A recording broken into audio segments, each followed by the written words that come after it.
Good evening, everyone. You're watching Progress Diary, the one-stop hub for news on activities and policies of the All Progressives Congress under the leadership of Dr. Abdullahi Umar Ganduje. I am Habida Lawal.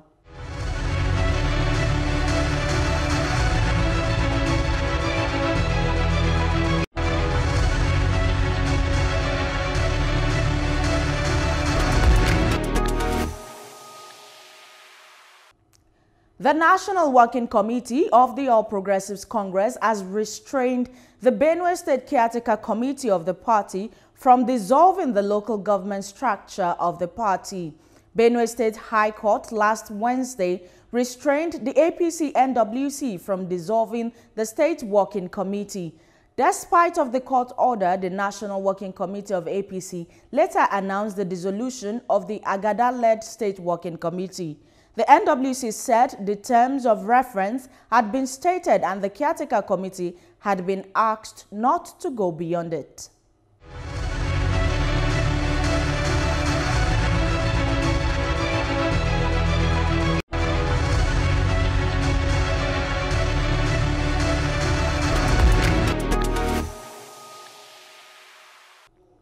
The national chairman of the ruling All Progressives Congress, Abdullahi Ganduje, has described the Supreme Court verdict affirming the elections of Imo State Governor Hope Uzodinma and his Kogi State counterpart, Usman Ododo, as a testament to the confidence that the people of the state have placed in the party and its candidate. The chairman, in a statement signed by his Chief Press Secretary, Edwin Olofu, extended his congratulations to both governors on their resounding victories at the Supreme Court of Nigeria, which upheld their electoral victories.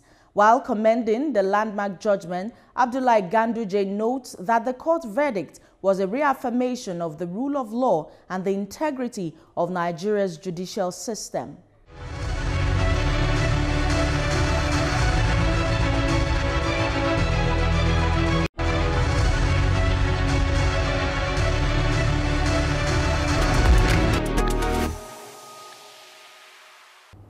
Welcome to the interview segment of Progress Diary. Today I will be speaking with a foremost member of the All Progressives Congress and a strong party stakeholder, Mr. Dominic Alancha.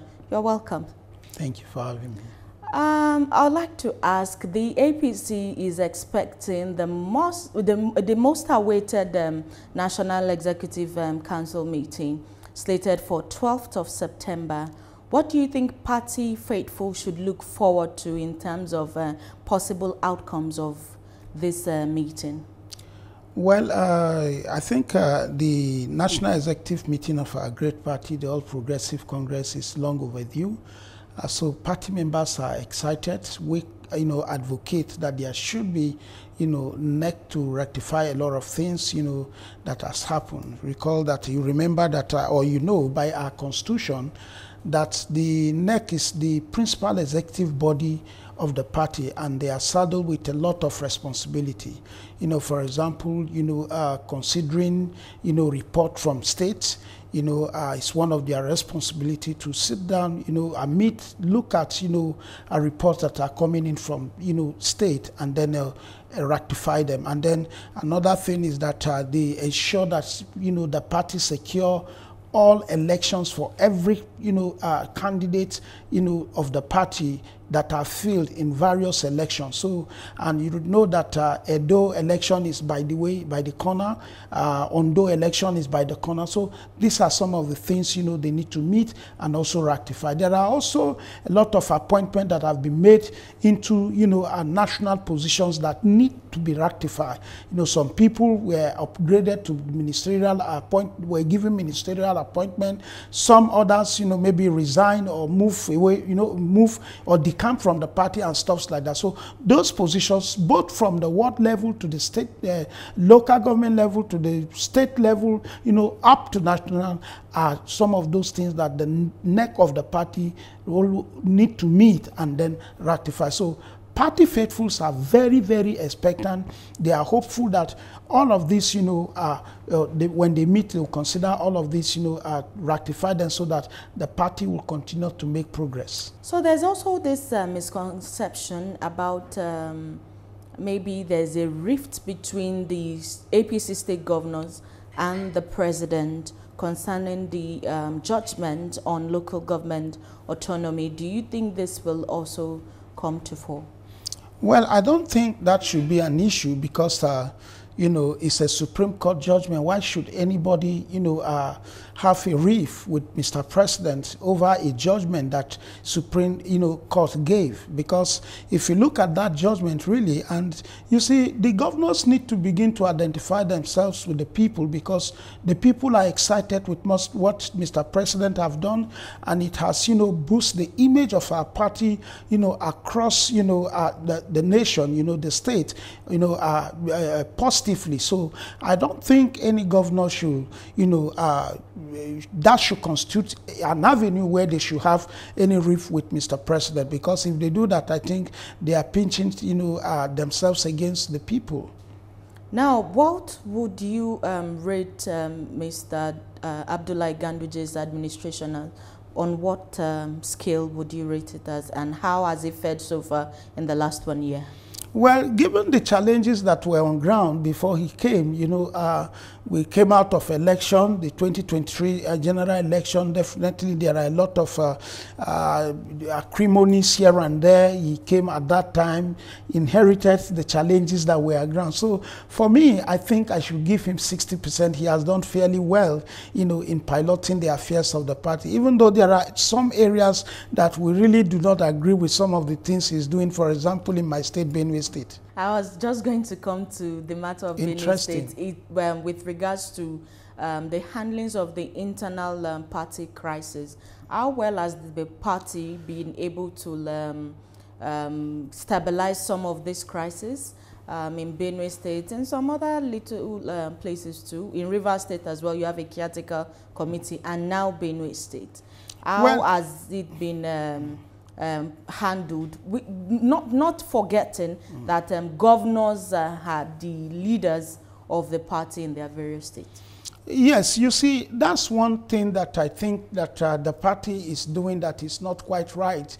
You know, like I said earlier, and let me repeat again, that Abdullahi Ganduje have done fairly well, but in terms of managing some of the crises in the party, for example, in Rivers and in Benue, you know, but let me speak about Benue, you know, where a caretaker committee was constituted, is actually illegal, because caretaker committee is alien to our constitution. There is no place in our constitution that talks about caretaker. The first time we had a caretaker introduced to the democratic space in this country, okay, democratically, is in, you know, is during the regime, the era of President, you know, Muhammadu Buhari, where Maimana Buni was made the caretaker committee chairman after Oshomole left. And if you look at it, the matter went to court because, but then we conducted an election in this same Ondo that we're about to conduct, and Supreme Court gave a judgment. But you see, it was the Supreme Court judgment did not, you know, legalize, you know, a caretaker committee, but rather because Maimana Buni was not joined in the matter, you know, they had a leeway to give, you know, for them to have, you know, to have won that case. So, but there was no anywhere in the judgment that Supreme Court gave about, you know, the illegality of constituting, you know, the illegality of constituting a caretaker committee, that Supreme Court in that judgment endorsed it as legal. No, there was no place like that. And going forward, you see what is happening in Benue and, you know, Rivers State today with the caretaker committee. Believe me, if they conduct any election and we're taken to court, I assure you we are going to lose that, even at the Supreme Court.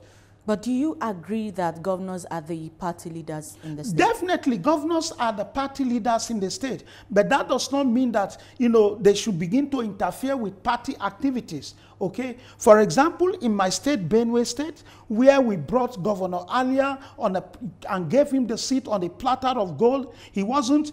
You see, people talk about Alia's popularity as what gave governors, what gave APC the win in Benue State. I tell them no. It wasn't as a result of his popularity that we won Benue State. It's as a result of the effort stakeholders put in place that gave him the victory. Buhari was very, very popular in 2003, 2007, 2011. He never won an election until, he was, then Asiwaju Bola Ahmed Tinubu, now our amiable president, availed his structure for him to, to ride and then became the president. So it's not about popularity, it's about structure.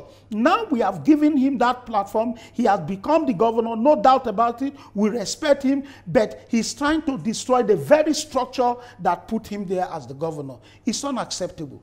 What will be the next action on your own part, especially as you are more of a party faithful in Benue State? Well, the other day we met with the national leadership of our party and we told him, members of the National Assembly, federal appointees and some critical stakeholders, we met with His Excellency Dr. Abdullahi Ganduje and we told him our stand is a capital no as far as it is, that is concerned. And that matter is even in the court. Yesterday, the ruling, the interlocutory injunction was extended for another 7 days. So there is an injunction because already there was an injunction for the party not to dissolve, the executive committee in Benue State, but they went ahead to do that. So going forward, I think the matter will be coming up very soon. And if they do not reverse, this decision of caretaker in Benue State, I think, the leadership of the party will be charged for contempt of court. Now, there seems to be lots of controversies surrounding the Abdullahi Ganduje-led NWC, especially the national chairman himself. Some have advocated for the chairmanship to move to the North Central. Others are saying they do not care where the chairmanship comes from. What is your own take on this? Well, that solely, lies with the the National Executive Committee, and that is why we are calling on the National Executive Committee, to ensure that they meet and then rectify some of these things. If people are saying that Ganduje is not, because ideally this position, by zoning, it was zoned to North Central, but there are other persons with also argument that it was swapped with the National Legal Advisor, so these are some of the issues that the neck of the party need to meet to rectify. Now, the party is gearing up for the Edo State election on 21st of September, and now in November for Ondo State election. With all these economic challenges, what are the chances? The stakes are so high. What are the chances of APC in these two states? Well, let me start with Ondo. Ondo, I think I hear that Tiwa is doing extremely very well, since he assumed the position as governor. And even in that state, APC have been doing very well during the time of His Excellency late Akeredolu. So they've been doing very well. So results, their results, their achievement is speaking for them. So I believe that in Ondo State, we are going to cruise to victory. And you see, Edo, what happened in Benue, when Otom, ran away, took our mandate and they came to PDP, is the same scenario that is going to happen in Ondo State. APC had that state was Edo State was in our kitty until what's his name, the current governor of Edo State decamped to the PDP. But I'm assuring you that with what is happening, they are already jittering. Monday Akpabalo is winning that election squarely. Now, let's go to the national level with the administration of President Bola Tinubu. A lot has been happening, policies, foreign policies, education, in all sectors. Now, what exactly do you think the policy that strikes it for you, the policies that seems to be working in Nigeria presently? Well, you see, one of the policies that really is striking is because you see, education is the bedrock of every development. Without education, we are nowhere to go, okay? And if you look at Asiwaju's, renewed hope agenda, education, is in the forefront of his agenda. So the student loan policy is one policy, that have encouraged both the rich, the poor, the middle class, everybody, to get education, because access to education is one of his promise, and that policy is creating access to education for, less privileged people who cannot afford, to go to school. I think in the next, in the next 4 years, in the next 4 years, 8 years, by God's grace, if he comes back, I think Nigeria, educationally will be somewhere while NEL Fund was in place and it has garnered its own success stories, some will differ to you, especially with regards to the recent pronouncement by the Minister of Education on the entry age for tertiary institutions. Do you think this is right? Well, you see, Nigerians were always in a hurry. We have a policy, we adopted the American system of education, which is a 644, is it something 66 or 644, something like that, which, primary school 6 years, secondary school 6 years, 664 system of education. And that 664 system of education, you recall, when I went to primary school, my first time in primary school, my hand has to touch my ear. I was 7 years. But today you see children in primary 3 who cannot even comprehend, that are 2 years, 3 years. They are in primary 3, they are in primary 2 and stuff like that. You need to get to an age where you can comprehend certain, teaching, certain words and stuff like that before you move on. So for me, I think it's not a very bad policy, okay? But there is need for them to do some amendment and patch the age at 16 and not 18. Because if you look at children of nowadays, at 16, they are looking even 20. Okay, so with that, I think the government should, consider amending that act so that the entry age can be, 16 and not 18. But believe me, if we want to go by the 664 system of education that we adopt in this country, it's a perfect thing to do. Now, the controversy with China deals, I beg your pardon, has really caused everyone to be on edge with regards to some seized assets and seized Nigerian assets. And the president is now making a trip to China. What do you make of this? That tells you that there is no diplomatic row between Nigeria and China.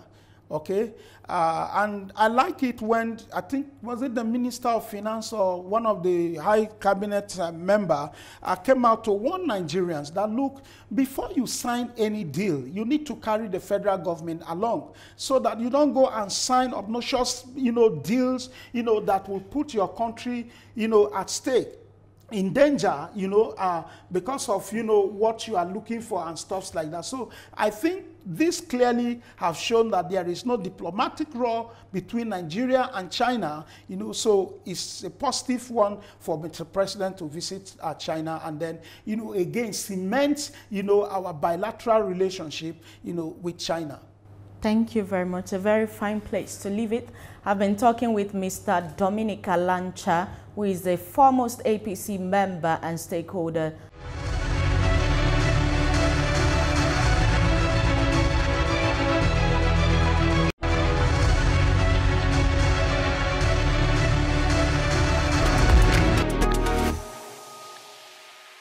And that's our program for this week. Do remember that Progress Diary will come up every week on this same channel and same time. Stay with us. Thank you for watching. Bye for now.